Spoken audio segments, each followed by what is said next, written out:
بانی جامع نظامیہ امام انور اللہ فاروقی فرماتے ہیں کہ اولیاء کا ذکر کرنے سے گناہ معاف ہو جاتے ہیں، انبیاء کا ذکر کرنے سے عبادت میں شمار ہوتا ہے۔ جب انبیاء کا ذکر عبادت ہوا تو اللہ کے رسول کا ذکر کس قدر عبادت نہیں ہوگا۔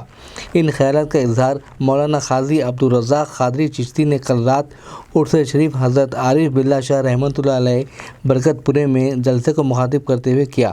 مولانا محمد اعتماد الدین صدیقی سرفراز متولی و سجادہ نشین نے نگرانی کی۔ خواجہ خاقان فخر ہندوستان خواجہ معین الدین چشتی اجمیری یقیناً لاکھوں کروڑوں ہر مسلمان عاشق رسول کا یہی عشق بھرا ہے کہ ان کے اولاد سے بھی محبت کرتے ہیں۔ اسی لیے امام احمد رضا فاضل بریلی فرماتے ہیں تیری نسل پاک میں ہے بچہ بچہ نور کا، تو ہے عین نور تیرا سب گھرانہ نور کا۔ یقین نواز یہ دو اولیاء اللہ تمام اولیاء کے سردار ہیں، اور خواجہ خاقان فخر ہندوستان خواجہ معین الدین چشتی سنجری یقیناً 6 تاریخ کو بعد نماز ظہر سے پہلے 12:45 پہ اللہ کو پیارے ہوئے۔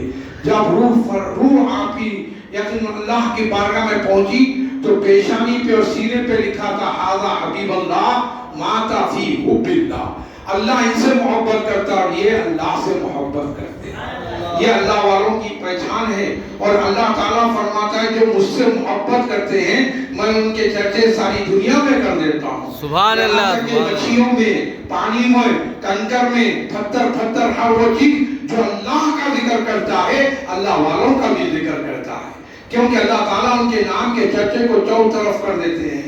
اسی طرح خواجہ خاقان فخر ہندوستان خواجہ معین الدین چشتی اجمیری صرف مسلمانوں کے ہی خواجہ نہیں، وہ ہندو مسلم سکھ عیسائی کا آستہ ہے، عقیدت اور محبت کا مرکز ہے، اللہ کے ولیوں کا وہ آستانہ، وہ بارگاہ، وہ درگاہ شریف پورے دنیا کے اندر ہر قسم کے لوگ وہاں آتے ہیں، ہر جگہ سے لوگ آتے ہیں، کیوں؟ سب کا آستہ ہے یہ اللہ کا دوست ہے، یہ اللہ کا ولی ہے، نبی کی اولادوں میں آپ کا شمار ہے۔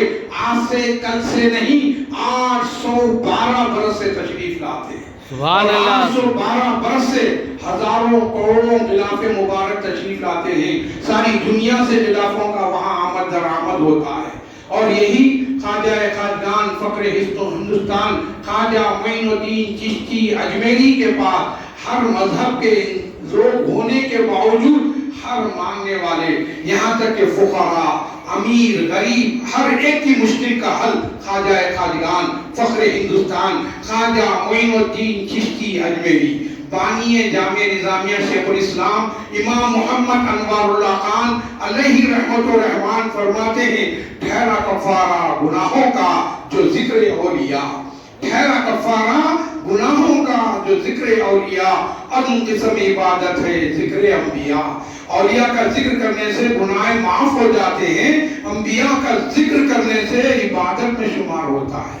جب بتاتے ہیں انبیاء کا ذکر عبادت ہوا تو اللہ کے رسول کا ذکر کس قدر عبادت نہیں ہوگا، کتنا اعلیٰ و اعظم عبادت نہیں ہوگی، اور ولیوں کا ذکر گناہوں کا کفارہ ہے، اور ولیوں کے سردار کا ذکر ہو کس قدر گناہ معاف نہیں ہوگی۔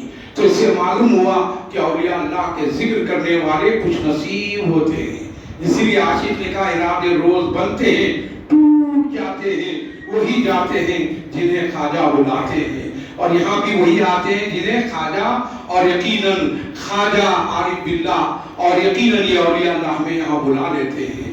تو اسی لیے میرے پیارے پیارے آقا کے پیارے دیوانوں، کسی دیوانہ نے پوچھ لیا خواجہ کے عشق میں کیا ملا؟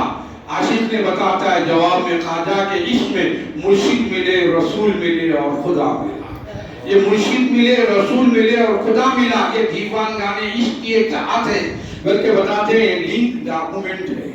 جو اللہ والوں سے محبت کرتے ہیں اللہ تعالیٰ ان کو خواجہ رکھتے ہیں، خواجہ کے ساتھ رسول اللہ اور اللہ، اور اس کے بیچ میں ملنے والے پیر و مرشد کے ذریعے سے راستہ کھلتا ہے، اور یہ راستہ وہ راستہ واسطہ ہے جو اللہ کے رسول صلی اللہ علیہ وسلم تک پہنچاتا ہے۔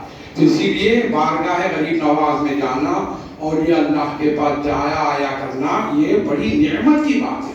اسی لیے 1 سیکنڈ کے لیے ولی کی بارگاہ میں گئے اور نکلے، ایک ساعت صحبت باولیا، 100 سالہ عبادت بیریا، 100 سال کی بیریا عبادت کرنے کا ثواب ملے گا، صرف 1 سیکنڈ کے لیے ولی کے پاس گئے اور آئے۔ اب اندازہ لگائیے جو بارگاہ میں جا کے بیٹھتے ہیں اور وہاں کے دامن میں رہتے ہیں تو کس قدر نہیں ہوگا۔ آپ سن کے تعجب کر کے، ایک بہت بڑے مولانا تھے، علم کے بڑے دھنی تھے، وہ ان کو محسوس ہوا کہ میں تو علم تو بہت سیکھ لیا، مرید نہیں بنا۔ کسی اچھے بزرگ کا مرید ہونا چاہیے۔ لوگوں سے مشورے کرے تو لوگ بڑے بہت بڑے بزرگ ہیں، جاؤ میاں ان کے پاس مرید ہو جاؤ، بہت بڑے ولی ہے، ولی اللہ کے خاندان سے ہے۔ تو آپ ان کے پاس گئے، ادب سے جا کے ملے، حضرت پہچانیے کیا ہے؟ بس حضرت آپ کا مرید بننے آیا ہوں۔ حضرت بولے آپ بہت بڑے مولانا ہیں؟ جی ہاں حضرت۔ آپ کے سینے میں بہت زیادہ علم ہے؟ بولے ہاں۔ وہ علم کو خالی کر کے پھر یہ علم ڈالنا پڑتا۔ تو حضرت بولے ٹھیک ہے حضرت، بہت مصیبتوں سے مشکلوں سے حاصل کیا سو علم ہے حضرت، آپ ہٹا دیتے؟ بولے ٹھیک ہے ہٹا دیجیے، میرے کو آپ کا علم عطا کر دیجیے۔ حضرت بولے ٹھیک ہے بیٹھو۔ بیٹھتے خالی حضرت آنکھ دیکھے، آنکھ بند کر کے پھر آنکھ کھولتے کانوں میں سے دھواں نکلنا شروع ہوا۔ حضرت کیا ہو رہا؟ بتاؤ میری علم خالی کرو۔ حضرت نکو نکو رہنے دے حضرت، بہت مشکلوں سے گیا ہوں حضرت، رہنے دو حضرت۔ ٹھیک ہے میاں، جب وہ علم ہے تو ہمارے علم کی کیا ضرورت، جا سکتے ہیں آپ۔ مرید نہیں بناتے جائیے، کیونکہ پہلے سے علم ریڈی ہے۔ اب میرا علم تمہارے پاس جگہ ہی نہیں ہے تو پھر میرے مرید بننے کا کیا فائدہ؟ اچھی بات حضرت، شکریہ۔ اور وہ مولانا کا آخری وقت آ گیا، جب روح نکلنے کا وقت آیا، فرشتے آ کے ٹھہرے، اس میں شیطان 360 سوال کر دیا۔ ایک سوال باقی تھا، اگر جواب غلط دیتے جہنم میں چلے جاتے۔ ایسے نازک موڑ پہ حضرت سے پوچھنے لگے اب کیا ہے بولو، ہر سوال کا کر رہے ہیں، جو جواب دے رہے ہیں وہ شیطان کاٹ دے رہا، نہیں یہ نہیں یہ نہیں یہ نہیں۔ اب آخری سوال تھا، اگر وہ جواب نہ دیتے تو جہنم میں جاتے۔ ایسے وقت میں بے ساختہ ایسا پانی کا ایک چھینٹا منہ پہ گرا، اٹھ کے بولے کیا ہوا؟ بولے بس شیطان کو بولے میں اللہ کو بے دلیل مانتا ہوں، لا الہ الا اللہ محمد رسول اللہ، کلمہ پڑھے، روح نکل گئی، جنت میں چلے گئے۔ بولے